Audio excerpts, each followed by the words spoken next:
Hi, welcome back to my channel, Stitch and Style by me, Nadia, and today I've got a sewing catch-up for you. So I'll just be chatting about what I've been up to in the past few weeks. Now the first thing I want to talk about is this dress that I'm wearing, which is the Helen's Closet Orchard dress.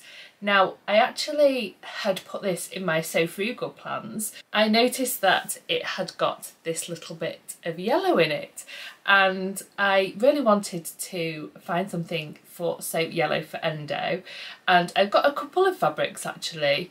It's surprising how much yellow is in fabrics that I already had in my stash. There was a couple of contenders and a couple of patterns I was thinking about, but in the end, I just decided to get this dress done. I know it was something that I definitely wanted to sew for my holiday capsule. So I thought, why not sew it up and enter it for Soap Yellow for Endo.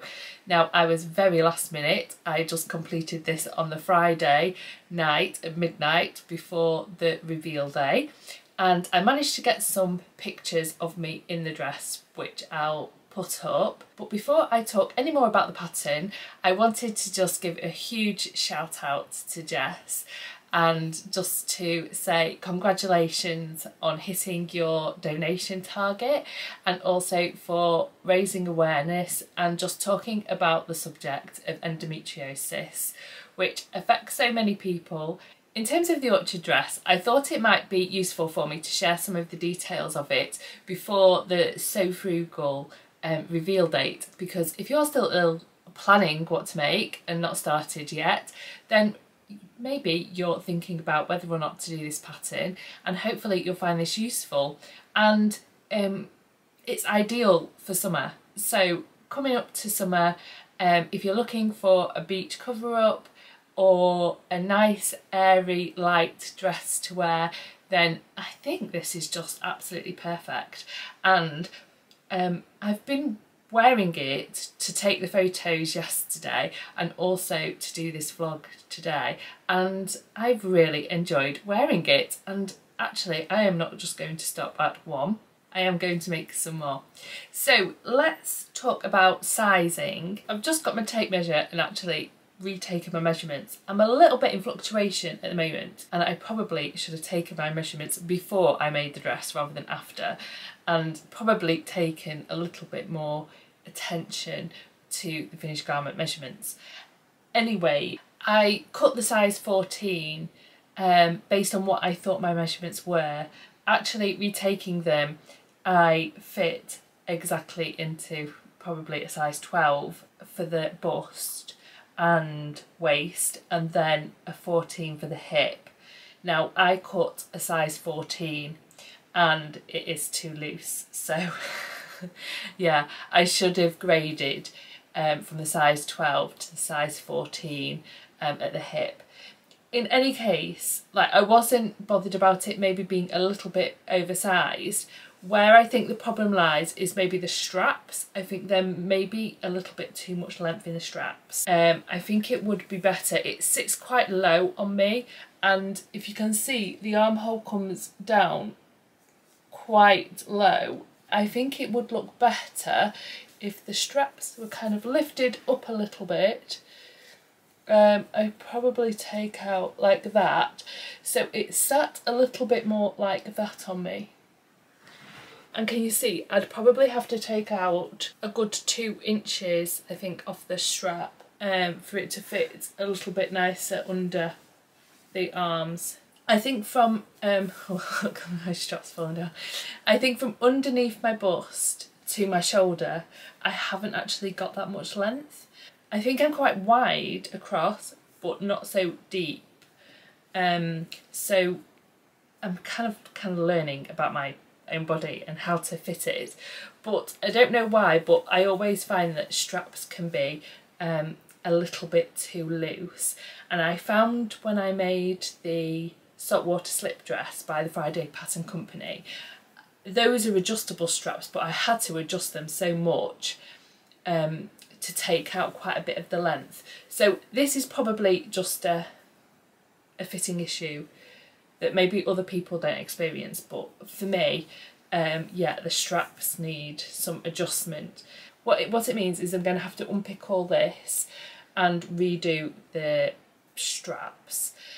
The other reason why I think I wanted to change the straps is because the interfacing in the straps kind of stops there, and then you've got this bit here without interfacing.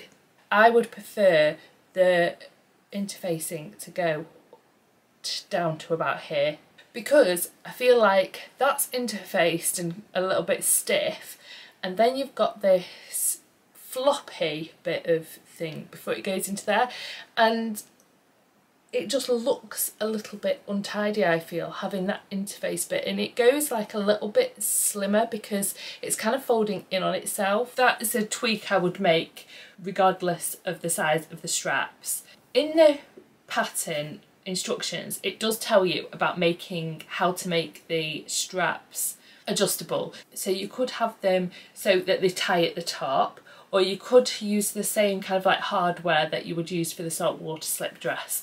And Helen gives you instructions on how to do that if you want them adjustable, which is a really good idea because then you can just adjust it to suit you. I was going for the quick and easy option, which has not turned out to be very quick or easy, but oh well. Now, I am really happy with the dress, but looking at the hem, it kind of like dips down at both sides, and that's because it's a little bit big here. So I'm going to try and show you. So here's the dress. As you can see, it's nice and floaty and loose. I've made the longest version. There's 4 versions and they're just different lengths. So yeah, it's lovely. As you can see, it comes down quite low here, but if it fitted me a little bit better under the arms, the hem would be straight like that if it was a snug fit there. But because it doesn't fit me well here, it's kind of dropping down at both sides, and then the hem in the middle is raised up. Can you see? So I suppose if I'm going to be taking these arm straps off, then I can adjust it a little bit at the side seams here as well before I reattach the straps. So I'll probably get on and do that. I did actually like the length at the sides rather than the length in the middle. I did want it to kind of fall kind of mid-calf rather than just below my knee. I don't know whether I'm going to do that. I'm in 2 minds as to whether just to kind of leave it so it's the hem dips at both sides, so then it's kind of the length that I want there, rather than taking it up and it actually fitting better but not being long enough. So yeah, I would add some more length. Now I did lengthen the pattern. The pattern is drafted for somebody who is 5'7", I think. I'm nearly 5'9". There's some lengthen and shorten lines on the pattern, and it's at the bodice actually rather than at the bottom. So I added some length there. I added probably about 4 centimetres. Then I thought I better do a sway back adjustment, because what I didn't want to happen, the dress at the back to catch on my bottom and then create like a pool of fabric around my lower back. The pattern, it's the same piece for the front and for the back. So what I decided to do was to create 2 bodice pieces. So I cut off the bottom of the dress at the shortest version line, and then I had a front bodice piece and I traced it out, and then I made some adjustments to the back bodice piece by just doing a sway back adjustment just to take some length out of the centre back. Then when I was cutting it out, I put the bottom of the dress pattern on and then the front bodice and matched them up so I could just cut that out in one piece. And then when I was cutting out the back, I just swapped the bodice piece for the back version and then cut out the back like that. I hope that makes sense. So that's what I decided to do. So my front and the back of my dress are not the same, and so I've been able to remember which one is the front and the back by the pattern. So we remember that the black and the pink in the middle on the bias binding, that's the back. I suppose black for back. Now, I like bias binding and I love that as a finish, but if you don't enjoy bias binding, then there is quite a bit of bias binding, but I think I did a really nice job actually on the bias binding, particularly on the necklines. So you can see here that a French seam to the insides, so that's looking nice. And I've just done a tiny little hem, hopefully that will focus. I found this tutorial on Instagram and I don't know whether I'll be able to give credit to who it was because I really can't remember. I saw this like little tip and I thought it's really useful. So I ironed up about 1 centimetre all around the hem of the dress, and then you sew the seam about 1/2 centimetre away from the edge, and then you trim off the excess, and then you've got quite a small hem and you can just fold it over and then sew quite close, and I think it ends up being a really neat finish. And then you can take out your second line of stitching if you want, or you can just leave it. But I wanted to say that I really did enjoy this pattern. For a free pattern, it's just absolutely fantastic. The instructions were really good, and it gave you a different option about how to attach the bias binding, either doing it all in one go or you can do it in 2 steps, and I did the 2-step method. But I cut it out one evening. That didn't take too long. Obviously I had to do a few adjustments with the pattern, but then I sewed it up in one evening after work, although I did get home a little bit earlier than I would normally. So, and I finished it at midnight. But yeah, it's by no means a long sew, quite quick, and I'm very happy with the finished result. Will I get the unpicker out though? You decide. The next thing that I wanted to talk about was I got a comment on my vlog where I shared my Sorrento jacket, and I can't remember the person who made the comment, but thanks whoever it was. Now they said, I think you've put your cuff on upside down, because I was sharing that I couldn't really get my head round the instructions to finish the cuff. And after I'd read the comment I thought, oh, I'll go and have a look and see. And I looked at my jacket and I thought, yes, they're right, because you know when I'll just get the jacket to show you. So on the cuff of the jacket, so here's the front, and then if you put your arms in, like now it's facing down, the top of the cuff, and then the buttons on the bottom. But on how I'd sewed it on originally, I had the cuff was facing up and the button was on the top of the cuff. So it was the other way round. I'd got my button on the top rather than on the bottom. So I thought, yes, I have done that incorrectly, and then I couldn't stop thinking about it. And I had to take off the cuff and reattach a new cuff and put the button on the bottom rather than the top. I saw actually in Guthrie and Garney's project boxes the Sorrento jacket was the project for this month. So, and I think you can actually get the cone mill denim with the project boxes, which I would highly recommend. And I highly recommend this pattern. And if you're thinking about getting a box, or if you've got the box and you want to see and you want to hear a little bit more about my experiences with sewing it, then do check out my video from a couple of weeks ago where I talk about the Sorrento jacket. The other thing that I've done in the past few weeks, which was really exciting, was to go for the very first time to Goldhawk Road and to go fabric shopping. And I met up with my lovely friend Vicky. Hi Vicky, I know she watches my channel.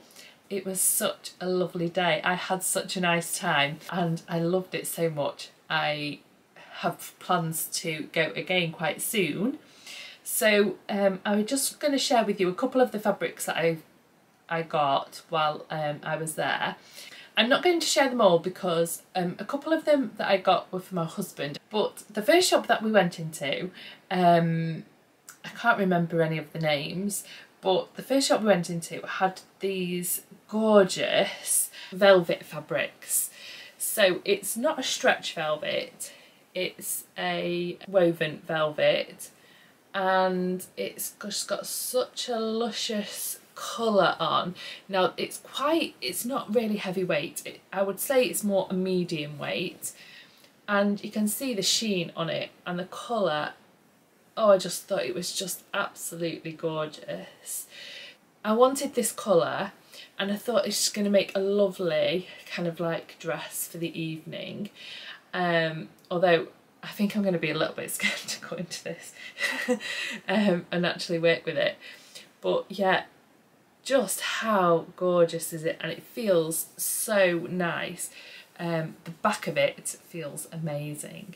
I decided on this colour. They had a range of colours and I decided that I wanted this colour, and I got the end of the bolt.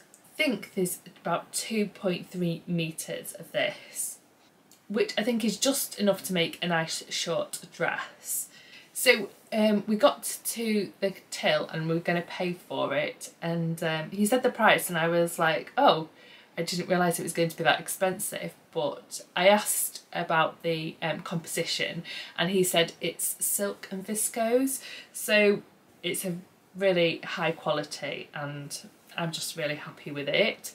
So I kind of blew the budget in the first shop, which is fine. You know, this is the type of thing that I would never buy online, and I never really see it online actually. So, and I'm so excited about making myself like a nice evening dress to go out in with this lovely fabric. Now the other fabric I got was this one here, and it's just a nice lightweight cotton fabric, and really nice quality, and just, I don't know what it was about this fabric, I just liked the colours and the pattern, and yeah, I just think it will make a really nice dress. Now the good thing as well about this fabric is that it's a little bit paler on the wrong side of the fabric, but it's not white. So if you make something with ruffles or anything that's where the wrong side of the fabric shows, or maybe the Gilbert shirt, you know, with the tie, I think that could look really nice in this kind of fabric. Yeah, because it's similar on the back and the front, and it's nice and lightweight, and I think it will go with like jeans, either black or blue jeans, and yeah, I'm really happy with it. It's got quite a lot of red in it as well, and you know I love red, I'm really drawn to red. And then I decided to get this fabric, and it's basically on the feel of it. Now it's a cotton fabric, but it's so light and it's got quite a lot of drape to it. You can see it's got like a geometric design with purple in and this teal colour, and then it's not black, but it's kind of like a midnight kind of blue on it, and it just feels, the quality of it is really nice. I think he was saying this was made in Italy, and it's just such a lovely feeling fabric. It's got kind of like a sheen to it, and yeah, I really liked it. So yeah, I got a little bit of that as well. Then the next day we were doing a little bit of sightseeing. We were being tourists for the day because my husband's not been to London really as a tourist since he was a child. So yeah, we had a really nice day, and at one point we got off the tube at Oxford. I think it's Oxford Road. I don't know, there's an Oxford Street.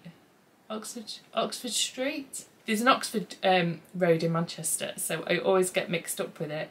I don't know, either Oxford Road or Oxford Street, whichever it is. I think it's Street, isn't it, for London.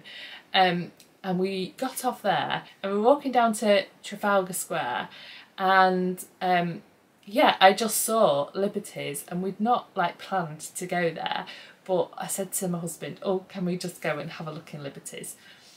So yeah, we went to Liberty. The shop was fantastic. The building and everything, my husband really enjoyed like looking around the building, and I really enjoyed looking at the fabrics that they had. So I wanted to get something that was about London. I saw this fabric. This has been washed and it's not been ironed, so it is a bit creased, but this was only just released like 3 days before our visit, and the person who sold it to me said that they'd not sold a piece of this fabric before, so I was like, oh, I'm the first. And then they said, oh yes, I live here. So yeah, it's a map of London, and it's just really clever, I think, about how the pattern like merges from one bit to another, and it's got quite a bit of London in it, and just the detail of the drawings are just, they've got all like little quotes of people talking and all little characters in it if you have a look really carefully. And they had this purple colour, and they also had a blue colour. They might have had a different colour, but I couldn't decide between the blue and the purple. I decided on the lilac in the end. So yeah, it's just a lovely fabric. I got 1.5 meters of this, and I'm gonna try and make a little blouse or something where there's not too many gathers or anything, because I want like the print to stand out. So yeah, I was really happy with that, and I think it's just a really nice little memento, just for the first time I've ever been to Liberty, to get a fabric that's got a map of London on it, and I love maps and looking at maps. So the other thing that I've bought recently, I was trying to think about going out dresses and I've been looking at different patterns, and so I have bought 2 patterns that I wanted to share with you. So the first is the Vogue 1601, and as you can see, it's got all these ruffles on the sleeve and ruffle around the shoulder, and it's just kind of a plain kind of shift dress that's just above the knee, and it's just got a hook and eye closure on the back, and it's fully lined. And I love Vogue patterns, I really do, and I just thought this could make just a really simple but stunning dress for an evening. As you can see, it's one of the designers, Isaac Mizrahi. It's a little bit difficult for me to choose sizes with Vogue. That's a big drawback, because I'm a size 14, so I'm like exactly in the middle of their sizing band. But I know that sometimes they can be oversized. I decided to get the 6 to 14 rather than the 14 to 22, only because sometimes they come up oversized. My battery just died, I'm sorry. So I was talking about this pattern and being in between sizes, but when I've got the pattern out and I've cut out the size 14, and it has the finished garment measurements on the actual pattern pieces, and it's not that oversized actually. I think on the size 14, actually I'll double check because I don't want to give anybody wrong information, So if you see here, they've got the finished garment measurements for the bust, and it's 40.5 for the size 14 on the bust, and my full bust is 38, so that's 2.5 inches of ease, which isn't overly generous. I'll probably do a small bust adjustment actually on this because it's got quite a big dart, and I'll probably take out 1/2 inch off, so that would take it down to a 40-inch bust, which gives me 2 inches of wearing ease on my bust measurement. And the hip measurement for the size 14 is 46 inches, and my current hip measurement is 42.5 inches. So there's 3.5 inches of positive ease on the hip, which probably is about right. I actually heard a question on Lauren's who is Guthrie and Garney, who does brilliant chat and a Q&A, and somebody asked about Vogue sizing and whether to size down. So I probably wouldn't size too much more down, because the size 12 on this is a 44-inch finished garment measurement, and I don't think that would allow enough ease for me. I've been talking so much more than I thought I was going to, so hopefully I've still got some listeners who are interested in what I'm saying. So the other pattern that I got, and I got this from Maison 4, and it's the Mia blouse and dress, and this is the back, and you can see it's got a low back and it's above the knee, and it swings out quite a bit, and you can either do it with a necktie or not. Oh, here are the finished garment measurements. So you've got, the dress has a lower back, and the blouse has a little bit of a higher back, and then you can choose just to do a stand-up collar or a collar with a little tie. I thought this was a really nice pattern, again for a dress for evening wear. I normally get PDFs, but I couldn't see that there was a PDF of this pattern. I could only see the paper version. It was £10 for delivery. Now it was quite quick, and it came via FedEx, but yeah, it does make the pattern a little bit more pricey, but it came and it smells, I don't know if you put like some perfume on it or something. It smells, this pattern smells really nice. And it came all wrapped up in like really nice tissue paper, and yeah, I've since like downloaded, I saw that they actually had some free patterns, and the free patterns are also really nice. So if you've not checked out their free patterns, check those out as well. Definitely worth a look. I think that's all I had to catch you up with this week. I hope you've enjoyed just seeing some of the things I've been doing. I do have another make, and I'm not going to share it this time because I can't find it, and I want to show you something on it, so that will have to wait for next time. And I've also finished one of my So Frugal makes, and I'll share that with you again towards the end of the month, and hopefully I'll be able to do a So Frugal reveal. Now I don't think I'll get everything that I mentioned in my capsule wardrobe made up, but we'll see how far I can get. So thanks so much for joining me, and thanks to any new subscribers. I have received quite a bit of support on my social media since posting my So Frugal vlog, and I really do appreciate everybody's support and kind words. It really helps me keep going and recording some vlogs for you. And thanks again to my friend Vicky for meeting up with me, and I'll see you next time.